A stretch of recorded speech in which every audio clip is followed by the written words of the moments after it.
మాజీ శాసనసభ్యుడిగా తీవ్రంగా ఖండిస్తా ఉన్నాం. దురదృష్టం ఈరోజు మీడియాలో కాంగ్రెస్ పార్టీ నాయకులు సోషల్ మీడియా వేదికగా చేసుకొని చేస్తున్నటువంటి దుష్ప్రచారాన్ని తీవ్రంగా ఖండిస్తున్నాం. ఈరోజు కాంగ్రెస్ పార్టీకి సంబంధించినటువంటి కొంతమంది నాయకులు, అదేవిధంగా సాక్షాత్తు రాష్ట్ర మంత్రి కోమటిరెడ్డి వెంకటరెడ్డి గారు మాట్లాడినటువంటి మాటలు చూస్తూ ఉంటే కొంత బాధాకరంగా ఉంది.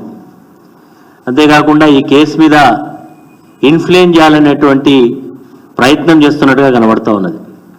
నిన్న హత్య జరిగిన తర్వాత ఈ రాజలింగమూర్తి భార్య ఇచ్చినటువంటి మరి కంప్లైంట్, అందులో భూ వివాదం ఉన్నట్టుగా, అందులో కొంతమంది వ్యక్తులు కలిసి అతని భర్తను హత్య చేసినట్టుగా కంప్లైంట్ చేయడం జరిగింది. దాని ఆధారంగానే పోలీస్ వాళ్ళు ఎఫ్ఐఆర్ కాపీని కూడా ఇవ్వడం జరిగింది. చాలా స్పష్టంగా చంపినటువంటి వ్యక్తులు పోలీసుల దగ్గర, మరి పోలీసులు పట్టుకున్నారా, పోలీసుల వాళ్ళు లొంగిపోయినా నాకు సమాచారం లేదు, కానీ పోలీసుల దగ్గర ఉన్నట్టుగా మాకు సమాచారం ఉంది. చంపినటువంటి వాళ్ళు మేము చంపినామని చెప్తా ఉన్నారు.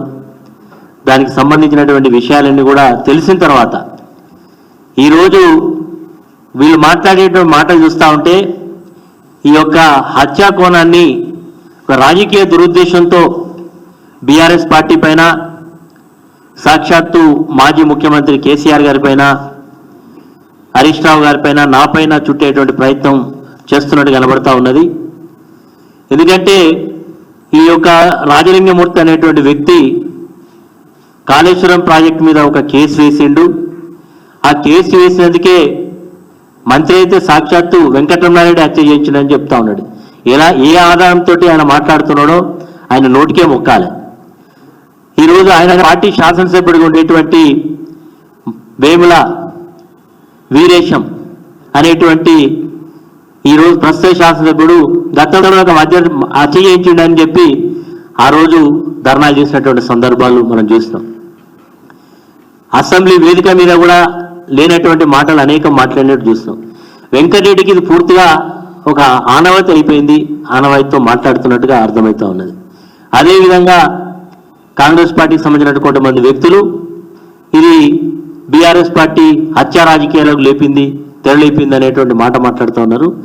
బీఆర్ఎస్ పార్టీ ఎప్పుడు కూడా హత్యా రాజకీయాలను ప్రోత్సహించేటువంటి సందర్భాలు ఉండవు.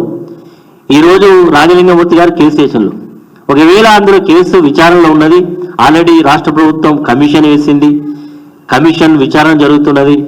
ఈ కేసులో హైకోర్టులో బీఆర్ఎస్ పార్టీ తరఫున పిటిషన్ వేసినాం, హైకోర్టు దాన్ని స్టాప్ చేయడం జరిగింది.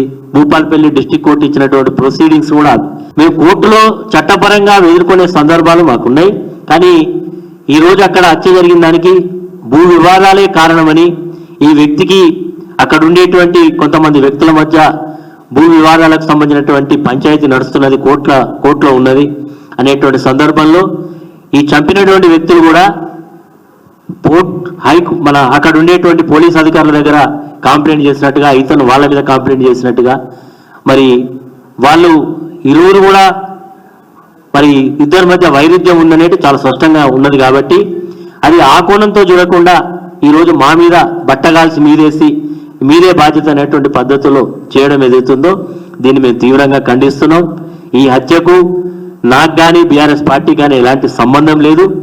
మరి ఈరోజు వాళ్ళు చెప్తా ఉన్నారు, అక్కడ ఉండేటువంటి స్థానిక శాసనసభ్యుడు దీన్ని నిష్పక్షపాతంగా విచారం చేయాలి, ఎంత లోతుగా అధ్యయనం, మేము కూడా చెప్తున్నాం, లోతుగా అధ్యయనం చేయాలి, ఖచ్చితంగా దోషులను శిక్షించాలి అని కూడా మేము కూడా డిమాండ్ చేస్తా ఉన్నాం. వారు ఏదో సిబిసిఐడి అంటున్నారు, సిబిసిఐడి కాకపోతే సిబిఐ ఎంక్వైరీ చేసినా మాకు ఎలాంటి అభ్యంతరం లేదు. మేము మాకు హత్యకు ఈ వ్యక్తికి మాకు ఎలాంటి సంబంధం లేదు మరి అనే మాటని ఈ సందర్భంగా తెలియజేస్తాం.